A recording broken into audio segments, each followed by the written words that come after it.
Thank you very much.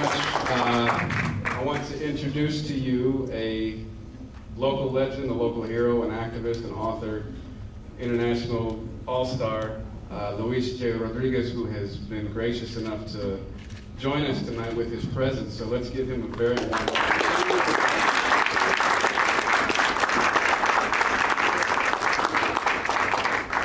Pleasure to be here. I hope that we understand that poetry is power, words are power, our stories are power.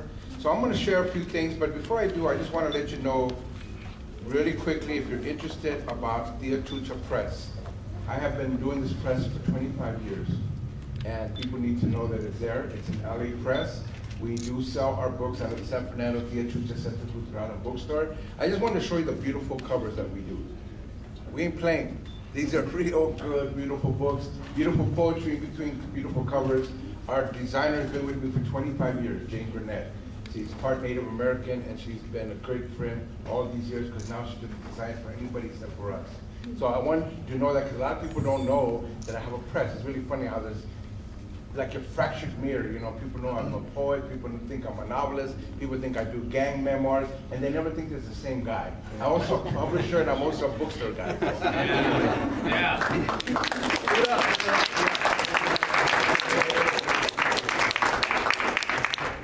So I'm going to just read you a few things, and I'm going to start with a poem about the first poetry reading I ever went to. How many people here, this is your first poetry reading?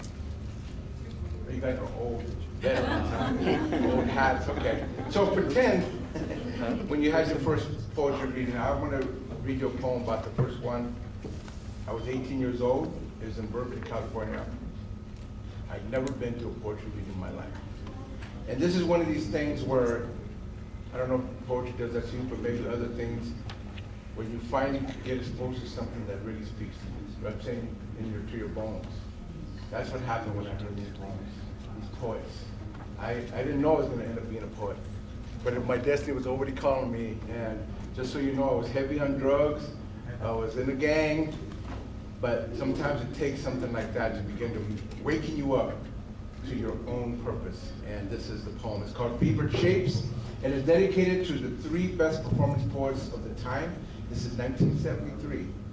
There's a reason why I got all this gray hair and getting old. But it was to Jose Montoya, people don't know, godfather of Chicano poetry. David Henderson, who was one of the leading African-American poets at the time. And my personal good friend, Pedro Piet, the New York poet, who passed on not too long ago. I wallowed in a needle-spawned world, addicted to dope and the crazy life, and yet there I was in Berkeley for my first poetry reading. I was 18 with a bullet, as they say. Earlier I had flown on the plane for the first time. Sure, I've survived half a dozen gun assaults, cops knocking me around, ODs, blades to my neck in jail cells, homeless and dank streets and beatdowns and barrio brawls. But flying, that scared me to death. I sat there in a crowded cafe, not knowing what to expect. Poetry? I never heard this before. Oh, I had written lines, vignettes, images, fierce thoughts. I didn't know they were poems. I had no idea what a poem was. First up on the mic was Jose Montoya, with Chicano prayers of old pachucos and string loves and guitar solos and Indian hands and cornflowers. Then David Henderson took the stage, gleaning urban black streets, racist stares, Black Panther fury, and Southern cooking. Finally, Pedro Piazza came up, Nuyorican wordmeister, flashing at Radio's experiences with poems located in phone booths and real-life wisdoms that made us laugh and shake our heads.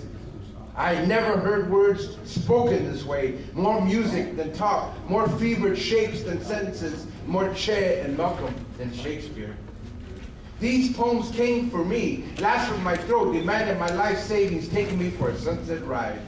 These poems were graffiti scrawls along the alleys and trash-strewn tunnels of my body, the metaphoric methadone for the heroin hurling through my bloodstream, the lifeline I already had inside and didn't know.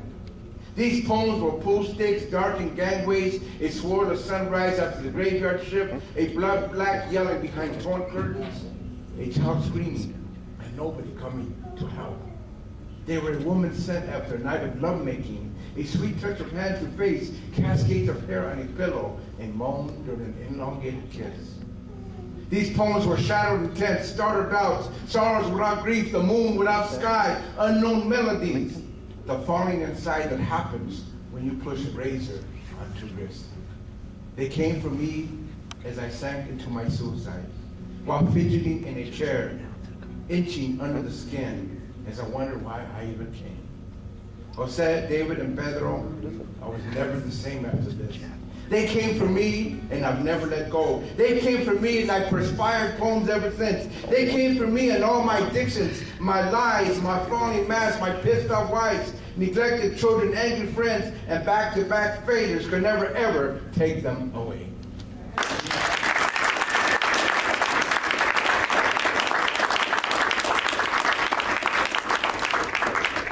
So I'm going to read you one of my older poems. I did a lot of work in the homeless community here doing poetry. And we would go to the street, Skid Row, and there was a few bars that you go in there. And this is many years ago in the 80s, and there was one bar, I think it was called, you guys might remember, Main Street's changed so much. But it used to be the El Paso Cafe. It used to be an open bar. And so I would go in there and we would do poetry with homeless people. It was pretty good. The interesting thing is I met this one guy. You know how it is at Skid Row is really funny. You have, most of the homeless are African American. And then you have sections of undocumented. But they hardly ever hang together. Like you're all homeless, but you're all split up. And then there was even Indian Alley for the Native Americans. There used to be Indian Alley on Wilton, right off Wilton. So I know all these places, and I'm like, how come even we're all homeless, we're all in the same boat, and we're still split up? Anyway, that's what happened. So, what happened though is I met one dude from Mexico who told me he was a poet from Mexico. And he actually got up and read some poetry. He's pretty good in Spanish. And he had this funny story that I thought was, really great. Was he says that he always wondered who this guy Jesus Sabas was. Because everywhere he looked, there was a Jesus Sabas everywhere. Jesus saves. So I decided to do this poem in his voice, kind of like pretending I'm him. And it goes like this. It's called Jesus Saves or Jesus Sabas. This dude, Jesus Sabas, must be popular or something. You see his name everywhere. I first saw it when I woke up from a Bunker Hill cardboard box to a huge sign at the top of the LA Library. It read, Jesus Sabas. I wish I were that guy. Then I wouldn't be this chalk-faced pirate on city seas. Then I wouldn't be the starved acrobat of the alcoves loitering against splintered doors.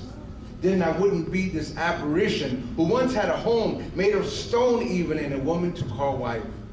In the old country, I worked since I was 7. I knew the meaning of the sun's behest for pours to weep.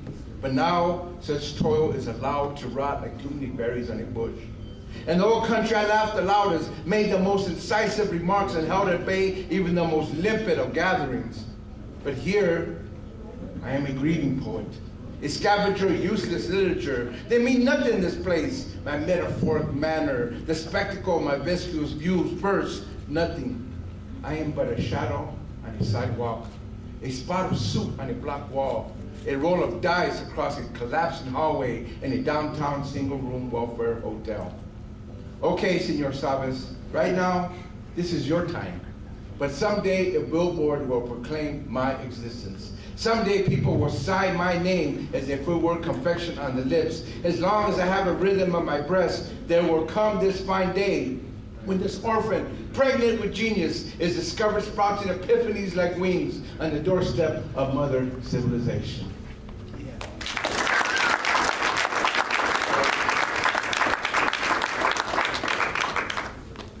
I want to end maybe on another light note. I don't know why. Maybe Santino got me going that way because and this poem is about, let me see if we can find it.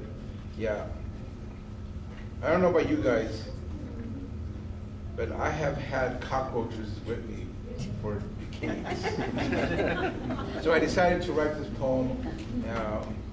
And by the way, I do have some, just so you know, I'm selling the memoir, Always Ready, but also the new one, which I really recommend. It's 40 years after Always Ready. It came out like a year and a half ago. It calls you back. And honestly, through love, addiction, revolutions, and healing. And so hopefully you'll get that. But let me read this one.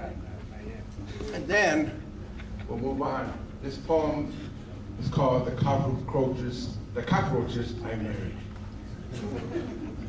My cockroaches have been with me like forever.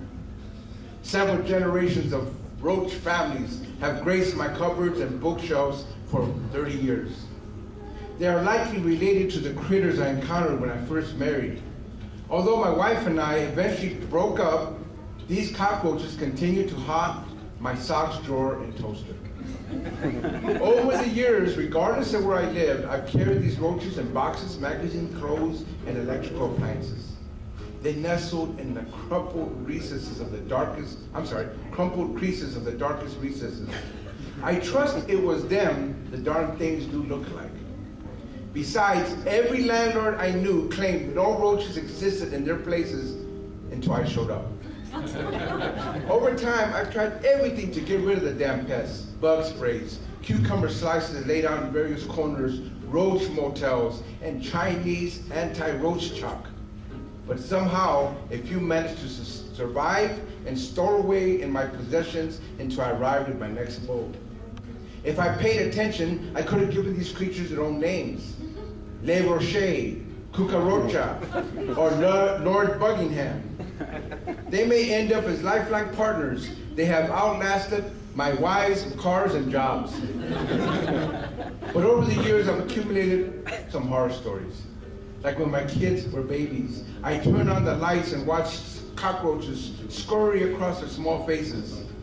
And I recall opening cereal boxes from where the creatures scrutinized me through bent antennas and beady eyes, or drinking coffee with roach pieces floating on top.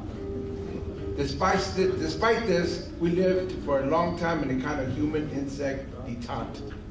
Whereas I once took morbid pleasure in crushing their hideous brown-winged bodies, I soon allowed them to meander by without crashing down on them with my fists. One morning, though, the Cold War escalated to a fighting war. My teenage son woke up the household with blood yells down the hall. As he held his head in a tortured expression, he cried out about the pain. I drove him to a hospital where a doctor, who looked like he had been through much cockroach combat, took out a tiny vacuum cleaner, stuck it gently into my son's ear, and sucked out a particularly gruesome mother. That did it. I had reached my limits. I brought in the heavy artillery, man. An exterminator arrived with the latest pest control technology, including enzymes that stopped a roach's outer shell from growing. They were crushed by their own bodies. What a way to go. And I know, in the end, they'll win. But the fight, I tell you, the fight's the thing. Nowadays, I may spot a lone roach warrior, but I've carried out the equivalent of chemical warfare and economic sanctions. It's me or the roaches, man. And as far as I'm concerned, this partnership is over. Punto y sas.